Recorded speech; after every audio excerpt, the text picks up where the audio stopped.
Nice to see everybody virtually again. Daryl Ullman and Alex Golev.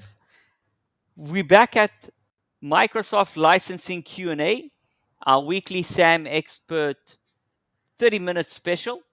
So those of you that joined us last week, I hope that you enjoyed yourselves and you realized value.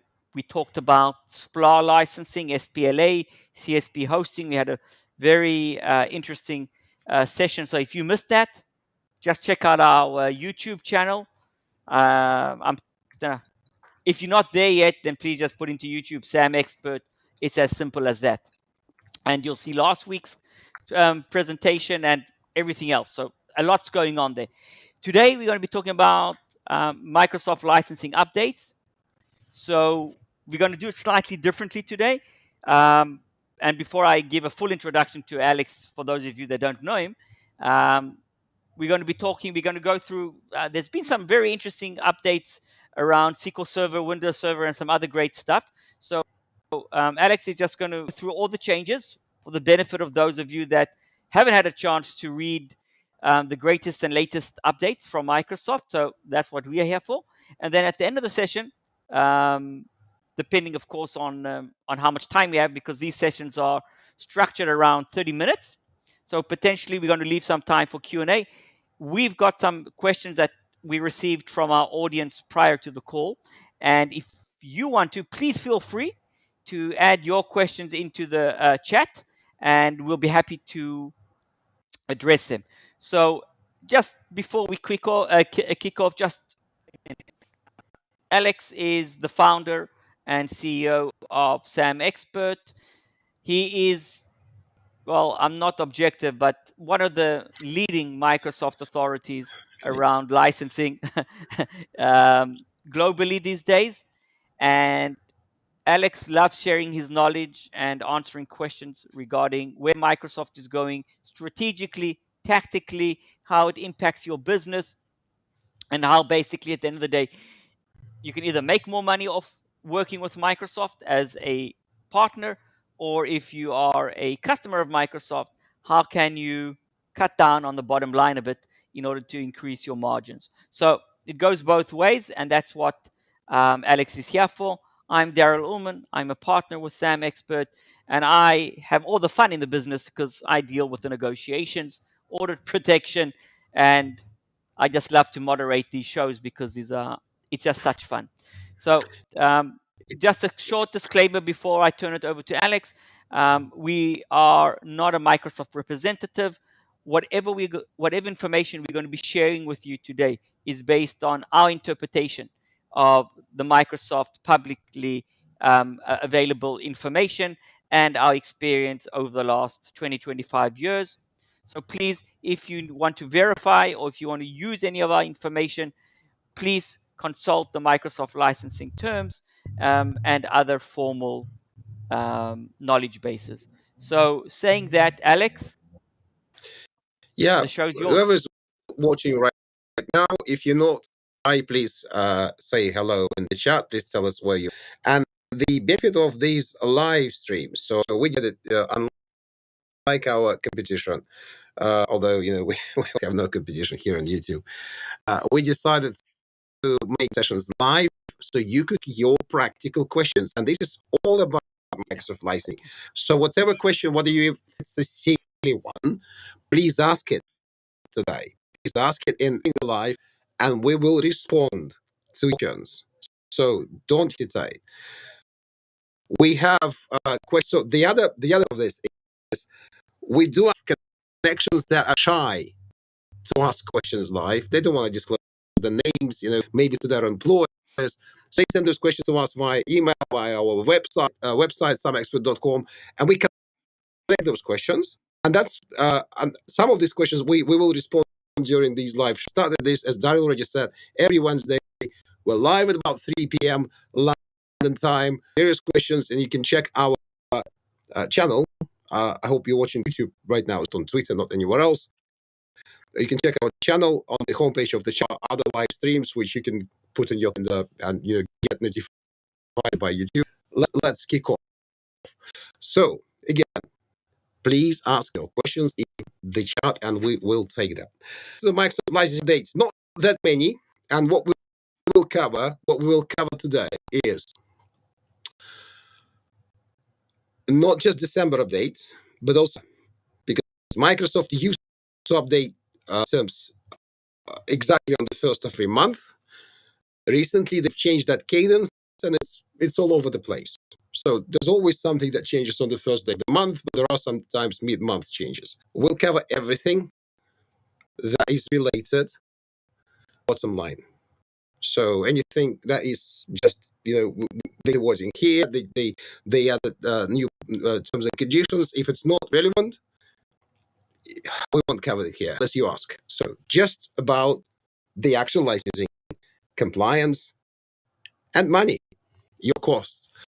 So update number one, Azure DevOps Server 22 used to be called Teams Foundation Server. If you haven't upgraded yet to the latest version, that was the old name of that server. It's an interesting product. It's a development which is considered by Microsoft a production workload. So for those of you who are in very geeky licensing, so that's not a dev. It's not a development tool. It's not licensed as a development tool. It's actually instance and whatnot. So the only update that, except that there's a new version, nothing changed in the licensing model, but Microsoft codified maybe crucial for those who host their workloads, DevOps server workloads, on providers. So I don't think Microsoft would punish you before this, between the 1st of October and 1st of December, until Microsoft realized they need to clarify that if you use SQL Server together with the Azure DevOps Server, and basically applies to any included SQL Server right now, you may deploy it on shared service together with Azure DevOps Server. You may.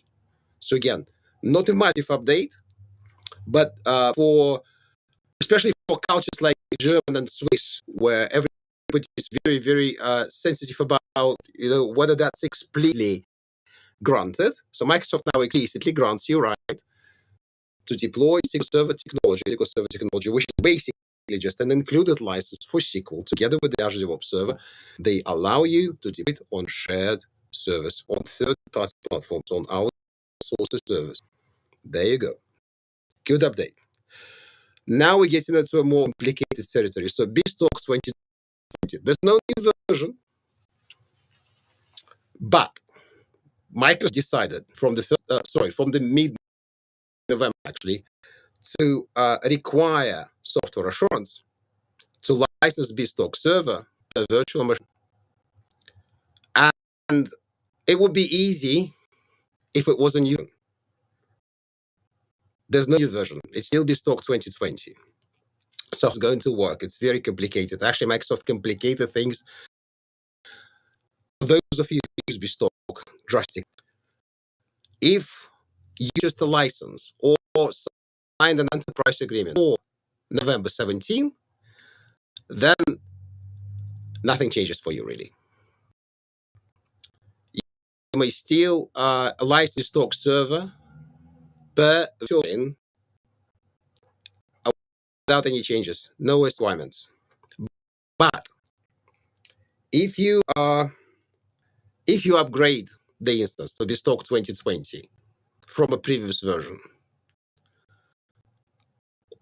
or after November 17th, today or tomorrow, any of these days, or you purchase a new license, then you're in trouble because basically, if that license is without assurance, if it's not an enterprise agreement license, for example, then you may not license a virtual machine. And the most devastating thing in regards to that is that effectively BizStandard and BizTalk branch may not be even deployed in the virtual machine now with the licenses if the license doesn't have software assurance.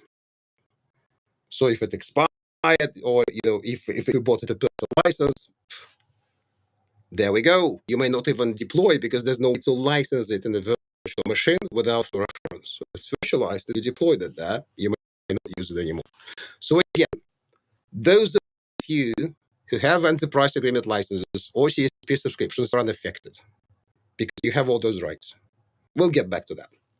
Those of you who consider buying new licenses or devices, pay attention to that.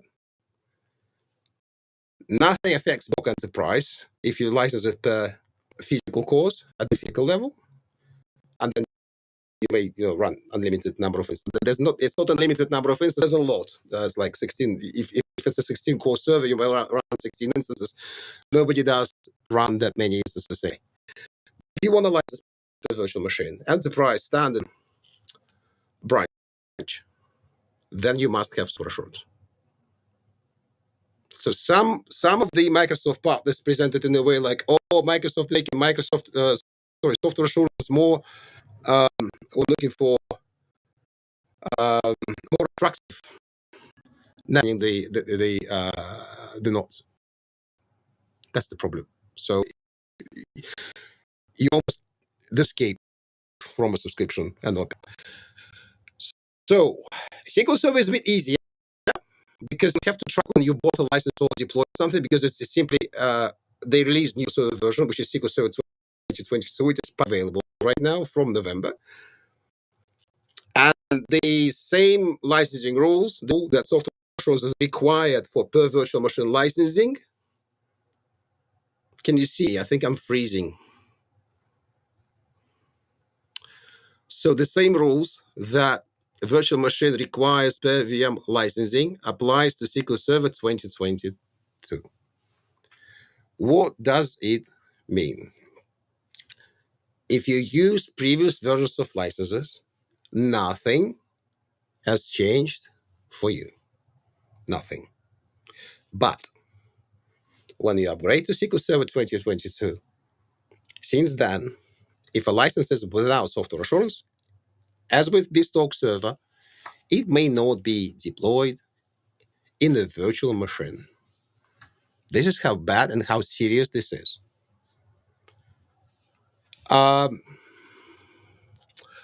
Another update in regards to SQL Server is that Microsoft basically clarified again that SQL failover instances may also be run on third-party providers in a shared environment. They just removed what they did is they removed the dedicated to customers use bit from all the licensing terms. This is basically to harmonize. It is to harmonize the flexible virtualization benefit that they introduced on the 1st of October.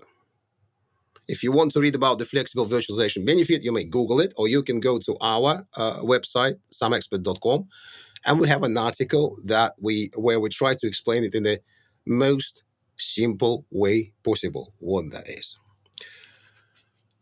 The other thing that is related to SQL Server updates, it's not the last one, by the way. I have another slide, actually 2 slides related to SQL Server, is that Microsoft clarified that counting cores for disaster recovery instances in Azure for SQL Server is exactly this.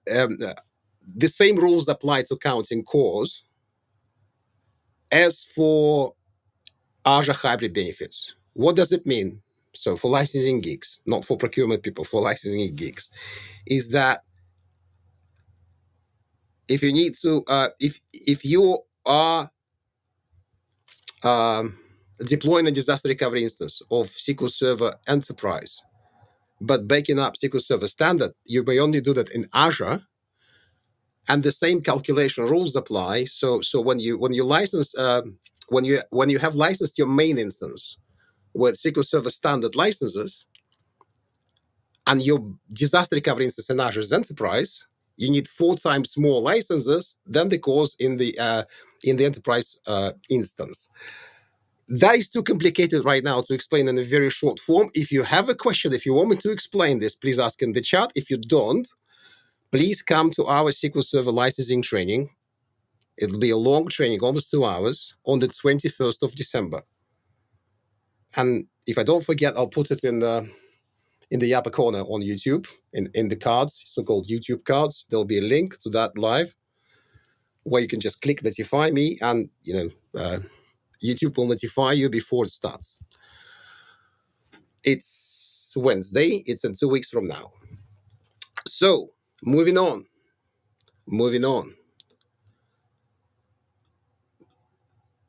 nothing drastic in regards to failover instances. Actually quite good news. So containers. So this is good news. More of a mixed bag, to be honest. So again, nothing changed for previous versions of SQL Server. If you still use old licenses, old rules, old instances, nothing changed for you. Every container for SQL Server until November 17, only SQL Server 2022, again, old versions are unaffected, still unaffected. Every container is counted as a virtual machine.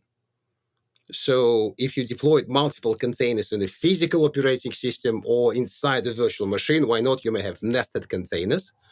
Every container must be counted for the per virtual machine licensing requirements.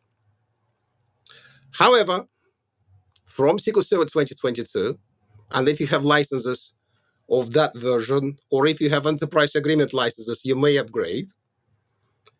You may now benefit, if you have software assurance or a subscription, you may now benefit from unlimited containers inside the virtual machine. It's the way they currently formulated those rules is extremely complicated. Why? Because you get those unlimited containers inside the VM. What about if you run containers in the physical operating system? Then they still counted as separate virtual machines. There's no unlimited licensing in the physical OSC. So that unlimited containers rule only applies to SQL servers inside virtual machines. Is it a good change? Yeah, it is a good change.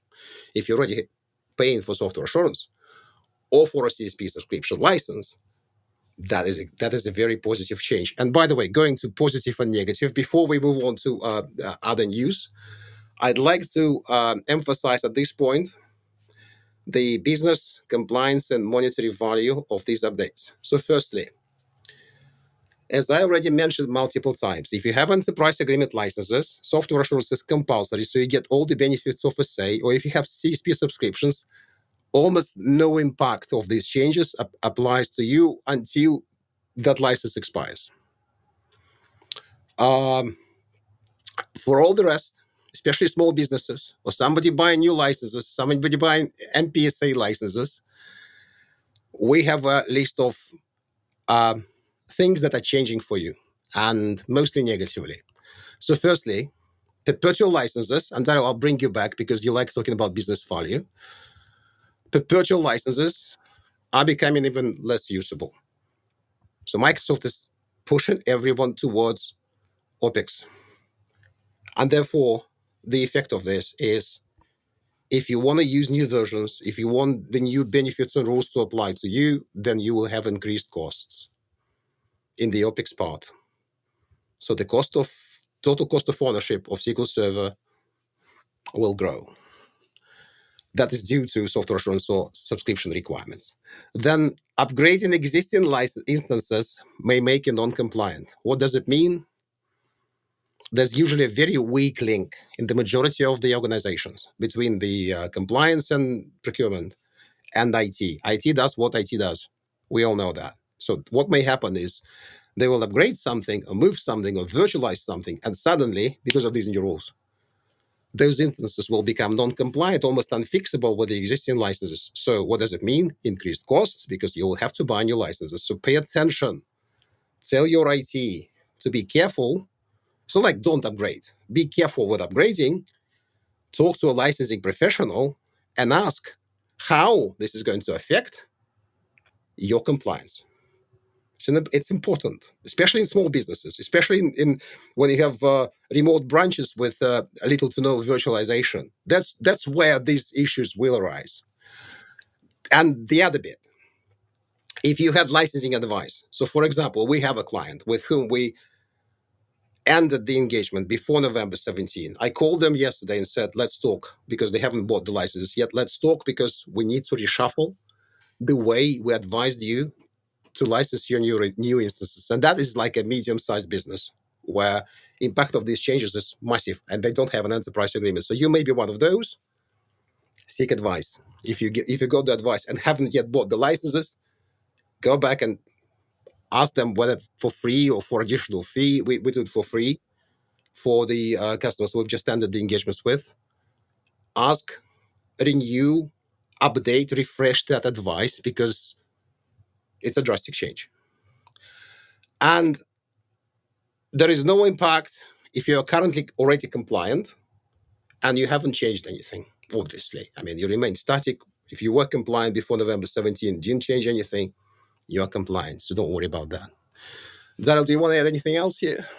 Yeah, I just want to add that I'm looking historically. I always like to look at the history of licensing and what it means going forward. And to my opinion, there's almost no option for an organization not to be on some kind of SA subscription based license. The changes are so frequent and they're so substantial, and the ability to really manage a complex, large environment, um, to monitor your compliance on an ongoing basis, first of all, it's very expensive and it's almost impossible to do. So if you haven't yet, and I know this might not be the right kind of savings advice, but there are other ways to save money. If you haven't already engaged or moved to an enterprise agreement that's like commonplace, or to a CSP agreement, and you're still buying perpetual licenses, then you really need to look at your overall procurement practice, because that's not the way to manage a modern infrastructure. In addition, what you do have to verify today is if you have been utilizing, rightfully so, old perpetual licenses of SQL Server that are maybe predominantly for a very specific workload, an application, a specific application that you purchased 5, 6, 7, 8, 9 years ago. Some applications have been running even for longer. And that application actually is due for an upgrade, or your service provider has updated the application, or maybe it's being planned to update. You need to just verify that that old perpetual license actually still meets the current terms and conditions required from being SQL 2019 or the new version of SQL. Because many times you move forward with an application and the underlying license just doesn't get upgraded. And what's happening is that you're basically non compliant. So that's something that you really need to evaluate. And if you've managed to sustain a perpetual license with no software assurance for the last 4, 5, 6 years, then you've done an excellent job. But now that you have this new upgrade coming, definitely I would say looking at a perpetual license plus software assurance option is, I would say, questionable today. I'm not a big fan of buying perpetual licenses. Uh, have a look at the possibility of either a subscription EA or anything to do with CSP CSP? subscription. CSP, Exactly, yeah. exactly, Thank, exactly. thank, Don't go old school. I think we passed those days by now. Thanks, Thanks, Daryl. Alex. We have a good question in chat. So Nicole is asking about if customers can use license mobility for SQL for a failover instance in a listed provider. No, they may not.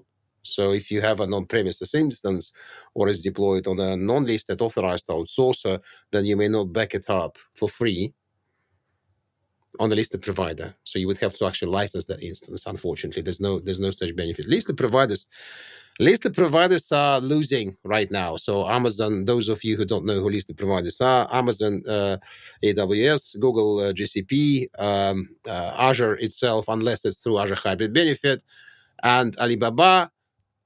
If you host on one of those, no bring your own license rules apply to you. No new sexy benefits from software assurance. That nothing works there. So except for just basic license mobility, unfortunately.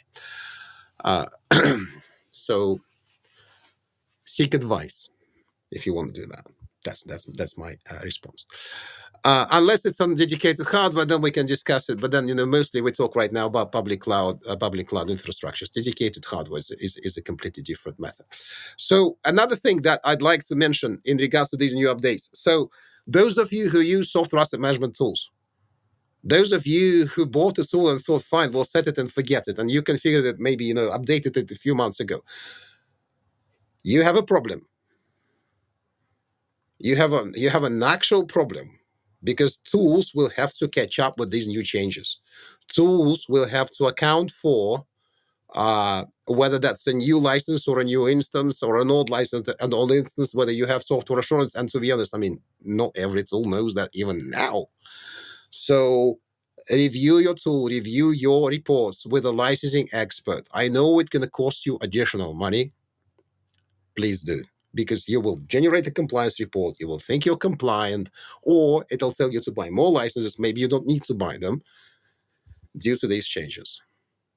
A few months will pass until they maybe will catch up with these changes. So these are one of those rare revolutionary changes. I mean, to be honest, last time Microsoft did such a change was two of them was 2012, when everything was revamped completely, and 2016 when they switched Windows Server to per core licensing. This is a massive change for SQL and BizTalk. So don't dismiss it. And again, confirm any reports from your tool with somebody who actually knows what it means. The other change is Azure Failover. So finally, if you deploy failover instances, so deploy 2 instances in Azure, even 3, if you noticed on this slide, the SQL VMs. If you deploy a production VM, you can have 2 more VMs, one high availability, the other one disaster recovery, where you will only pay for compute, storage, and any associated services as applicable. That's the quote from Microsoft themselves. But you won't have to pay the license fees for failover instances. Good change. And another cherry on the pie here is that it does apply. You don't even need to think about a retrospective application. Just check that if there's a failover instance, that Azure knows it's a failover instance, and they will stop charging you for the license. And that is the saving you can achieve today. How we look into that? I'd like to see how that's actually done, but here's the rules. And if you know how to apply these rules, do it. Do it now. And impact here is decreased costs. It's for everyone, decreased costs on SQL Server Failover using Azure pay-as-you-go model. Is it good? Is it bad? You decide. I think it's 100% good. And another update for SQL Server, it never stops delivering. But that's almost one of the last slides, because we need to finish in 1.5 minutes. We can stay for your questions if you have any more. Now SQL Server may be deployed on premise. It requires Azure connection called Azure Arc, and be billed per minute on premises. We are researching this from the economic standpoint, and rest assured there'll be an article and a video from us soon in the coming weeks where we will cover the impact of this and compare that to, well, just pay for traditional licenses. Because for many of you, this may be make it or break it change. I mean, suddenly SQL Server becomes more accessible if you only run it for a few minutes in a month. What's bad about that? But as I said, the actual impact needs to be assessed under a magnifying glass. No updates for service providers, except for availability of Azure DevOps Server 2022. That's it, nothing else. So I'd like to make an announcement here and bring Daryl back to studio again. So we've launched SAMexpert.academy website, where we have already started publishing training materials. There is one training right now available on that website, and that's almost a 6-hour long. I mean, I don't remember the exact length. It's between 5 and 6 hours. 21 large module, which will break it down into smaller modules right now, covering every single aspect of service provider licensing, everything from the introduction to Microsoft licensing for service providers, from the agreement types, from the service provider perspective, including OEM, ISV, SPLA rules, license mobility, QMTH. I know it's going, but it's still alive. CSP hosting, which we're right now working on, is going to be published next, or maybe in 2 weeks from now. Everything about CSP hosting, how to do CSP hosting properly according to the guidance, audits, reporting. So it's already published there. Other training that we do on YouTube, we'll continue doing it on YouTube, but we'll publish the same material, but in a better and more structured way, maybe with additional videos on that platform. So please put it in your bookmarks. We will continue talking about it. We will continue inviting you to that platform. If you have a company interest, instead of paying per person, because, well, it's the price right now on this SPLA training is quite steep, but I think it's reasonable. We can talk about corporate access, giving access to, say, all of your employees for a reasonable monthly fee. So please reach out to us. That was a bit of a promotion.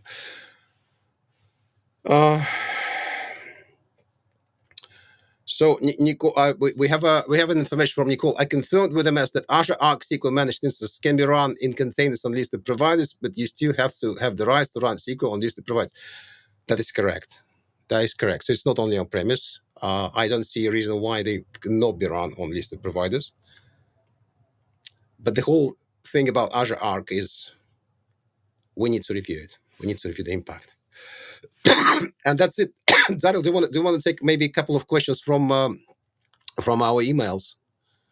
Yeah, so What do basically, you I think? think, well, we're just running slightly over time. I just want to just Yes, point go ahead. out one.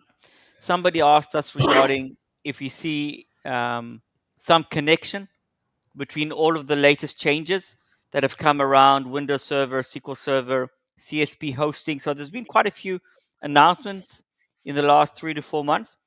And I would say that the overall connection between everything is that Microsoft, and if you look at their financial reports, there is a bit of a slowdown happening financially for Microsoft. And all these changes, ultimately, I always scrutinize them. What's the benefit for Microsoft? We benefit for end customers. We can look into that, but what's the benefit for Microsoft? Ultimately, it's a lot about increased sales potentially. SA for SQL on new components, SQL Arc, Windows Server, CSP hosting. Ultimately, this is pushing Microsoft, positioning them for dealing with maybe a tough year coming in 2023. And this is their way to mitigate it through additional licensing requirements or stipulations. So that's just a quick reference to how everything connects together and just connecting the dots. Otherwise, Alex, no, I think that it's been a great presentation. The launch of SAMexpert.academy is, Alex is underestimating it a bit, but it's enormous. It's going to be the number one platform for everything to do with Microsoft licensing, education, and training. SPLA is just the first. We've got Microsoft contract negotiations coming, audit protection, and there's a full list of training courses and educational business courses around Microsoft that are going to be coming in 2023. Keep posted on our YouTube channel, keep posted on our website for updates and for what's coming. So first of all, thank you everybody for joining us again, and just tune in next week, same time, and we'll be here. Thank you very much, everybody. Thank you. And I promised you SQL Server training. Everything that we announced today, I understand it could be a bit overwhelming. So please come to a more detailed, more slow-paced training about SQL Server. And I'll put the link here, with Daryl's faces, as usual, which will link to the actual training. And if you'll be watching this video later, you will just click there and it will take you to the video from the training. So thanks very much. And yeah, see you next Thank you. week, Wednesday, Thank you, same everybody. time. Bye-bye. Cheers, Thank you. everybody.